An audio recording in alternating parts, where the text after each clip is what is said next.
Hello everyone, welcome to Daksha nursing academy. तो आज हम अपना साइकेट्रिक नर्सिंग में नेक्स्ट टॉपिक लेने वाले हैं। आज का हमारा टॉपिक क्या है? Psycho analytic theories. ठीक है, जो ये साइको एनालिटिक जो थ्योरीज हैं वो किसने दी थी? वो हमारे सिगमंड फ्रॉइड ने दी थी। ठीक है, गिवन बाय सिगमंड फ्रॉइड। और इन थ्योरीज को करने से पहले आपको एक चीज़ याद होगी, अगर आपने मेरी वीडियोस पे लास्ट की वीडियोस देखी हैं, हमने साइकोथेरेपी पढ़ लिया है। ठीक है, साइकोथेरेपी में आपने इंडिविजुअल साइकोथेरेपी पढ़ा था।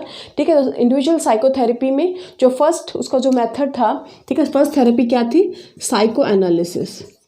ठीक है, उस साइको एनालिसिस से रिलेटेड ही है हमारी साइको एनालिटिक थ्योरीज। ठीक है, इसलिए मैं साइको एनालिसिस को थोड़ा सा आपको याद दिलाना चाह रही हूँ। साइको एनालिसिस, ठीक है। तो साइको एनालिसिस जो थेरेपी थी इंडिविजुअल थेरेपी के अंदर, वो भी किसने दी थी? सिगमंड फ्रॉइड ने ही दी थी। और सिगमंड फ्रॉइड के अकॉर्डिंग, ठीक है, साइको एनालिसिस थेरेपी किस प्रिंसिपल के ऊपर बेस है? सिगमंड फ्रॉइड का बिलीफ था, उसका मानना था कि अगर किसी भी पर्सन को हम कैसे ठीक कर सकते हैं, कैसे क्योर कर सकते हैं, अगर उसके हम जो सबकॉन्शियस थॉट्स हैं, ठीक है, जिनका उनको पता नहीं, उन थॉट्स को अगर हम कॉन्शियस कर दें, ठीक है, अगर सबकॉन्शियस थॉट को, सबकॉन्शियस थॉट है किसी भी इंडिविजुअल के, उस इंडिविजुअल को उन सबकॉन्शियस थॉट से अगर हम कॉन्शियस कर दें, मीन्स उसको अवेयर कर दें, ठीक है, मीन्स उसके मन में क्या चल रहा है जो उसको नहीं पता, ठीक है, सब कॉन्शियस है, जिन विचारों के लिए, जिन फैक्ट्स के लिए अगर हम उसको कॉन्शियस कर दें उनके बारे में, तो हम किसी भी व्यक्ति को, किसी भी इंडिविजुअल को क्योर कर सकते हैं। ठीक है, ये सिगमंड फ्रॉइड का मानना था और इसी के बेस पे साइको एनालिसिस दी जाती है। ठीक है, और इसके अलावा सिगमंड फ्रॉइड का ये मानना भी था कि किसी भी इंडिविजुअल का जो बिहेवियर होता है उसके पीछे कुछ ना कुछ कोज होता है, और जो कोज को हम उनको पढ़ सकते हैं, उसको रीड भी कर सकते हैं। ठीक है, और किसी भी हेल्थ प्रॉब्लम को भी हम रीड कर सकते हैं, उसके पीछे उसका जो बिहेवियर है उसको भी हम रीड कर सकते हैं। तो ये सारे इसके सिगमंड फ्रॉइड के प्रिंसिपल्स थे। ठीक है, जो इसी बेस पे वो अपनी साइको एनालिसिस थेरेपी उसने दी थी। अभी साइको एनालिसिस थेरेपी, इसके 5 कंपोनेंट है। ये जो साइको एनालिसिस थेरेपी है ये 5 प्रिंसिपल्स के अकॉर्डिंग दी जाती है। ठीक है, 5 प्रिंसिपल्स, या फिर इसको हम जो है थ्योरीज भी बोलते हैं, थ्योरीज। और यही थ्योरीज क्या है? हमारी साइको एनालिटिक थ्योरीज। ठीक है, तो हमें साइको एनालिटिक थ्योरीज को पढ़ना है, साइको एनालिटिक प्रिंसिपल्स को पढ़ना है, जिन प्रिंसिपल्स या फिर जिन थ्योरीज के बेस पे साइको एनालिसिस दी जाती है। ठीक है, तो हम साइको एनालिटिक थ्योरीज हम पढ़ेंगे। साइको एनालिटिक थ्योरीज जो हैं बेसिकली कितनी है मैंने बता दिया, 5। ठीक है, 5 जो हमारे मेन जो थ्योरीज हैं वो हमें आज पढ़ना है। तो हमारे पहले हम लिस्ट डाउन कर लेते हैं कौन कौन सी साइको एनालिटिक थ्योरीज हैं जो सिगमंड फ्रॉइड ने दी थी। ठीक है, फर्स्ट है हमारी theory of structure of personality, structure of personality. Next है थ्योरी ऑफ माइंड। ठीक है, नेक्स्ट थर्ड वाली जो है psychoanalytic theory, theory of ego and, इसको या फिर हम बोल सकते हैं थ्योरी ऑफ ईगो और theory of defence mechanism, defence mechanism. Fourth जो साइकोएनालिटिक थ्योरी है, theory of psycho sexual development. और जो लास्ट थ्योरी है, थ्योरी ऑफ ड्रीम। तो ये जो 5 थ्योरी हैं जो सिगमंड फ्रॉइड ने दी थी, इन 5 थ्योरी के बेस पे ही साइको एनालिसिस थेरेपी है वो किसी भी इंडिविजुअल को दी जाती है। ठीक है, तो आज के लेक्चर में सिर्फ हम हमारी जो फर्स्ट जो थ्योरी है, theory of structure of personality, वो ही स्टडी करेंगे। तो 1 बाय 1 हम सबको बाद में डिस्कस कर लेंगे। आज के लेक्चर में हम फर्स्ट थ्योरी को डिस्कस करने वाले हैं। ठीक है, तो फर्स्ट हमारी है theory of structure of personality. इसमें हम पर्सनालिटी को, किसी भी इंडिविजुअल की पर्सनालिटी को 3 कंपोनेंट्स में डिवाइड कर सकते हैं। ठीक है, 3 कंपोनेंट्स में इसको हम डिवाइड कर सकते हैं। फर्स्ट है हमारा इड। ठीक है, आपने पढ़ा होगा पहले। सेकंड है ईगो, और थर्ड है आपका सुपर ईगो, सुपर ईगो। ठीक है, ये जो 3 हमारे कंपोनेंट्स हैं theory of structure of personality, means किसी भी इंडिविजुअल की जो पर्सनालिटी है वो इन 3 कंपोनेंट्स के ऊपर डिपेंड करती है। ठीक है, तो फर्स्ट हमारे आती है ईड। तो ईड क्या रिफ्लेक्ट करता है? Reflect basic and इनेट desires. ठीक है, किसी भी इंडिविजुअल की जो इनेट डिज़ायर्स होती हैं या फिर जो बेसिक डिज़ायर्स होती हैं, इनेट मीन्स जो बाय बर्थ किसी भी इंडिविजुअल की जो डिज़ायर होती है, ठीक है, या फिर जो बेसिक डिज़ायर होती है वो क्या होती है? प्लेजर। ठीक है, खुशी लेना। तो ईड क्या है, किसके ऊपर क्या रिफ्लेक्ट करता है? किसी भी इंडिविजुअल बेसिक और innate desire such as pleasure seeking behaviour, pleasure seeking behaviour. तो ईड हमारा प्लेजर सीकिंग बिहेवियर को डिपिक्ट करता है या फिर बताता है। ठीक है, इंडिविजुअल किस तरह की उसकी डिज़ायर होती हैं, सिर्फ जिससे उसको खुशी मिले, तो उसी तरह वो एक्ट करना चाहता है, उसी तरह का उसका बिहेवियर होता है। ठीक है, ये हमारा ईड में होता है। तो इसलिए इसको हम बोल सकते हैं ये कौन से प्रिंसिपल के ऊपर काम करता है? Works on principle of pleasure. ठीक है, ये प्रिंसिपल ऑफ प्लेजर के ऊपर, मीन्स जिस काम में उसको खुशी मिलती है वही काम वो करता है, उसी के बेस पे ईड प्रिंसिपल काम करता है। ठीक है, थर्ड इसमें क्या है, मैं इधर से रब कर रही हूँ। थर्ड इसमें चीज़ क्या है कि जो इसमें पर्सन होता है वो ग्रीडी होता है। ठीक है, ग्रीडी, ये कंपोनेंट क्या है? Greedy in nature. ठीक है, इंडिविजुअल का जो पर्सनालिटी होती है वो कैसी होती है? ग्रीडी। मीन्स जो है इसमें जो पर्सन है उसमें लालच शो करता है। लालच कैसे? जिसमें उसको प्लेजर मिलता है, ठीक है, जिसमें उसको खुशी मिलती है वो काम करता है वो in respect of rules and social conventions. ठीक है, मीन्स जो भी सोसाइटी के क्या रूल्स हैं या फिर सोशल के या फिर सोसाइटी के क्या नॉर्म्स हैं, ठीक है, रूल्स रेगुलेशन है, उसको वो ध्यान में नहीं देता, सिर्फ जिस चीज़ में उसको प्लेजर खुशी मिलती है वही काम वो करता है। ठीक है, तो यहाँ पे वो क्या है? ईड, ग्रीडी इन नेचर होता है। नेक्स्ट इसमें पॉइंट क्या बोल सकते हैं? इसमें जो पर्सन है कैन नॉट होल्ड ग्रेटिफिकेशन।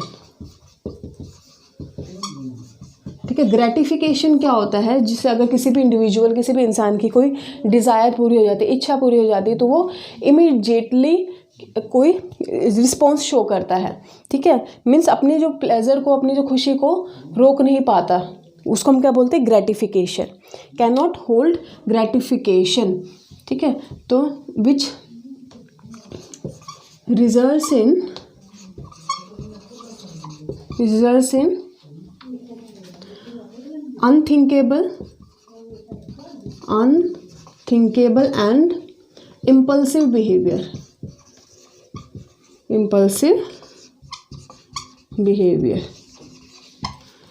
ठीक है, तो मीन्स में क्या बोले? इसमें मेन जो फोर्थ पॉइंट क्या है कि जो पर्सन है वो अपनी ग्रेटिफिकेशन को होल्ड नहीं कर पाता। मीन्स अगर कोई भी उसकी इच्छा पूरी हो जाती है, कोई भी उसकी डिज़ायर पूरी हो जाती है, ठीक है, उसको सेटिस्फैक्शन मिलता है, उस सेटिस्फैक्शन से जो वो है अपनी खुशी को जाहिर करने के लिए जाहिर कर लेता है। ठीक है, जिसकी वजह से जो उसका रिस्पॉन्स किस तरह का होता है? Unthinkable and impulsive behaviour. ठीक है, मीन्स वो एक इम्पल्सिव, एक तरह का एकदम से बिहेवियर उसका देखने को मिलता है। ठीक है, जैसे एग्जाम्पल यहाँ पे जो बिहेवियर है किसी भी इंडिविजुअल का, इसे मीन्स निचोड़ क्या निकाल सकते हैं? जैसे बचपना हो किसी भी इंडिविजुअल में, ठीक है, छोटा बच्चा अगर कैसा होता है, अगर उसको कोई भी डिज़ायर, कोई भी विश पूरी हो जाए, ठीक है, तो वो इमीडिएटली रिस्पॉन्स करता है। ठीक है, चाहे उसका जो रिस्पॉन्स है क्या है, उसका रिस्पॉन्स कैसा होता है? इम्पल्सिव होता है, एकदम से वो रिएक्ट करता है।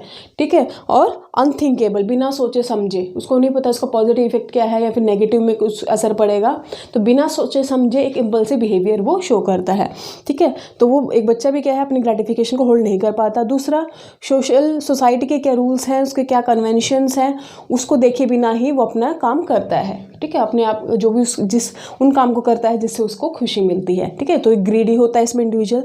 नेक्स्ट हमने क्या है कि प्रिंसिपल ऑफ प्लेजर के ऊपर बात करता है और बेसिक इननेट डिज़ायर्स को रिफ्लेक्ट करता है, ठीक है। ये हमारा होता है ईड। तो मेन आपको याद करना है प्रिंसिपल ऑफ प्लेजर पे बेस होता है और इसमें जो है जो पर्सन हो वो ग्रीडी इन नेचर होता है, ठीक है। आइड जो इड है वो हमने कवर कर लिया है।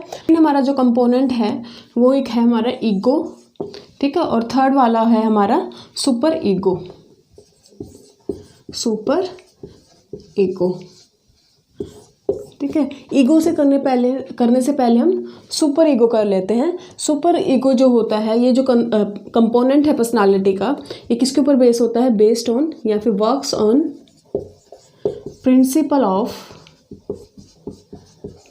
ऑफ मोरल, ठीक है। ये प्रिंसिपल ऑफ मोरल के ऊपर बेस होता है। मीन्स जो पर्सन है उसका नेचर कैसे होता है, person nature according to ethical and moral concepts, ठीक है। जो किसी भी पर्सन का जो नेचर कैसे होता है, जो मोरल कंसेप्ट जो बिल्कुल सही है चीज़, ठीक है, बिल्कुल राइट है, उन चीज़ों के अकॉर्डिंग ही उसका पर्सन का नेचर होता है। दूसरे शब्दों में इसको हम कैसे बोल सकते हैं, according to society expectations from him, ठीक है। सोसाइटी की किस तरह से एक्सपेक्ट करती है उसी के अकॉर्डिंग वो बिहेव करता है, ठीक है। सोसाइटी एक्सपेक्टेशन, पेरेंट्स, ठीक है, पेरेंटल एक्सपेक्टेशन, पेरेंट्स को उससे क्या उम्मीद है, ठीक है, तो उसके बेस पे वो एक्ट करता है, उसी के अकॉर्डिंग उसका बिहेवियर या फिर नेचर होता है, ठीक है। इसलिए इसको बोला है कि प्रिंसिपल ऑफ मोरल। मीन्स इस प्रिंसिपल के अंदर क्या है कि जो पर्सन है वो राइट और रॉन्ग के बीच में अच्छे से डिफ्रेंशिएट कर लेता है, ठीक है। ये हमारा सुपर ईगो होता है, एकदम वो उसके बोलते हैं ना पक्के सिद्धांत के ऊपर जो उसके हैं उसके ऊपर काम करता है, ठीक है। तो पर्सन का नेचर कैसा है, according to the ethical and moral concepts के अकॉर्डिंग है, और जो है सोसाइटी के जो एक्सपेक्टेशंस है, पेरेंटल एक्सपेक्टेशंस है, उनके बीच में वो अपना बिहेवियर या फिर नेचर शो करता है, ठीक है। थर्ड हम ये हो गया हमारे सुपर ईगो की बात। एक होता है हमारा ईगो। अब ईगो में क्या होता है, ये किसके ऊपर बेस होता है, works on principle of reality, principle of reality. मगर ये हमारा जो है ईगो वो किसके ऊपर बेस करता है, रियलिटी के ऊपर बेस है, ठीक है। प्रिंसिपल ऑफ रियलिटी के ऊपर बेस है। कहने का मतलब क्या है कि इसमें जो पर्सन है अडेप्टिव एंड फंक्शनल बिहेवियर को शो करता है,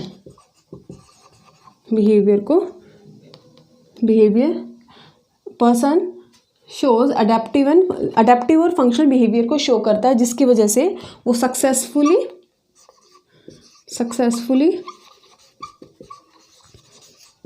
अपना जो भी है काम है उसको कर पाता है, successfully function his work,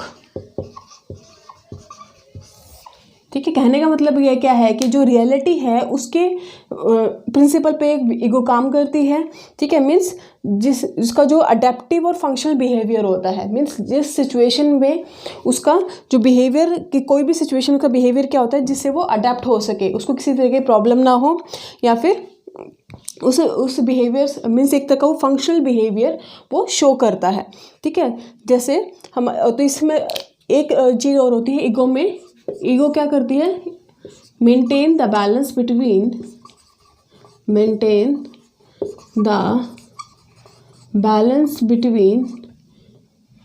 end and super ego, ठीक है। तो हमारा कहने का मतलब क्या हो गया, जो ईगो क्या करती है वो सुपर ईगो और ईड के बीच में बैलेंस बैठाती है, ठीक है। ईड में क्या था कि किसके ऊपर कौन सा प्रिंसिपल बेस था, प्रिंसिपल ऑफ प्लेजर, ठीक है। एकदम से रिस्पॉन्स करना, इम्पल्सिव बिहेवियर शो होता था, अनथिंकेबल बिहेवियर शो होता था, ठीक है, इंडिविजुअल का। और सुपर ईगो में क्या है कि मोरल के ऊपर बेस है, मीन्स वो उसी तरह का बिहेवियर करता है कि जो बिल्कुल करेक्ट हो, इथिकल कंसेप्ट्स के अकॉर्डिंग हो, वो सोसाइटी के बारे में सोचता है कि सोसाइटी उससे क्या एक्सपेक्टेशन है, ठीक है। तो ईड और सुपर ईगो के बीच में आता है हमारा ईगो, ठीक है। तो ईगो दोनों के बीच में एक बैलेंस बिठा देता है। तो ईगो में क्या करता है कि जो इंडिविजुअल है उसी तरह से काम करता है जिस काम में वो अडेप्ट हो सके, ठीक है। उसमें जो अडेप्टिव जो बिहेवियर है वो शो कर सकता है, ठीक है। तो दोनों के बीच में इस तरह से उसने बैलेंस बिठा लिया। बट ईगो को बैलेंस करने में मीन्स ईगो और सुपर ईगो के बीच में बैलेंस बिठाने में क्या है, पर्सन को एंजाइटी हो सकती है, ठीक है। तो ये हमारे मेन जो कंपोनेंट्स थे पर्सनालिटी के वो हमने डिस्कस कर लिए, ईड, ईगो और सुपर ईगो, ठीक है। इसके थ्रू अगर हम समझना चाहें तो एक एग्जांपल ले लेते हैं छोटा सा। जैसे कोई दो बच्चे हैं किसी भी घर में, ठीक है, वो आपस में क्या बोलते हैं कि ईड का एग्जांपल दे रही हूँ मैं फिर सबसे पहले। ईड में क्या होता है कि जैसे दो बच्चे आपस में बोलेंगे कि जो हमारे पेरेंट्स हैं वो बाहर गए हुए हैं, चलो हम पार्टी कर लेते हैं, ठीक है। ये क्या हुआ, ईड। तो ईड में क्या किया बच्चों ने कि सिर्फ अपना जो प्लेजर है, जिस चीज़ में उनको अच्छा लगा, उनको खुशी मिली, वही काम करने के लिए वो रेडी हो गए, ठीक है। ये क्या शो कर रहा है, उन बच्चों की पर्सनालिटी का ईड कंपोनेंट, ठीक है। मीन्स वो जो प्रिंसिपल ऑफ प्लेजर पे काम कर रहे हैं, उनका इम्पल्सिव बिहेवियर शो हो रहा है, अनइमेजिनेबल बिहेवियर उनका शो हो रहा है, ठीक है। और उसमें उनका जो नेचर किस तरह का है, ग्रीडी है, तो वो ईड बिहेवियर हुआ। दूसरा, अगर इसी एग्जाम्पल को हम इस तरह से बोले, अगर बच्चा बोले कि एक बच्चा बोलता है कि पेरेंट्स बाहर हैं, चलो हम पार्टी कर लेते हैं, तो दूसरा बोलता है कि नहीं, हमें अगर हम पार्टी करते तो इस चीज़ में रिस्क है, ठीक है। तो ये रिस्क है, ये वाला जो हमारा जो कंपोनेंट है पर्सनालिटी का, वो कौन सा शो करता है, ईगो का, ठीक है। तो मीन्स यहाँ पे जो रियलिटी है वो उस बच्चे ने बताया कि अगर हम इस तरह से पार्टी करते हैं तो इस चीज़ में रिस्क है, ठीक है।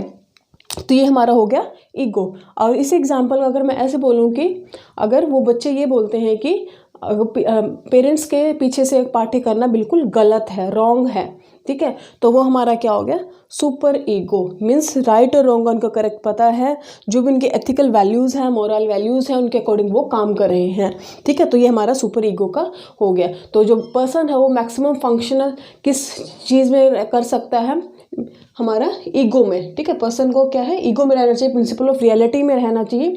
इससे ही क्या है कि वो एक मेच्योर बिहेवियर को शो कर सकता है, अडेप्टिव बिहेवियर को शो कर सकता है, जिसकी वजह फंक्शनली वो किसी भी सोसाइटी में काम कर सकता है, ठीक है। तो ये छोटा सा एग्जांपल था जिसके थ्रू आप समझ आ गया होगा। फिर भी कुछ अगर आपको नहीं आता है समझ में तो आप मुझे कमेंट करके बता सकते हैं। तो नेक्स्ट लेक्चर में हम इससे जो नेक्स्ट थ्योरी है, थ्योरी ऑफ माइंड, उसको हम डिस्कस करेंगे। अभी के लिए इतना ही। Thank you so much.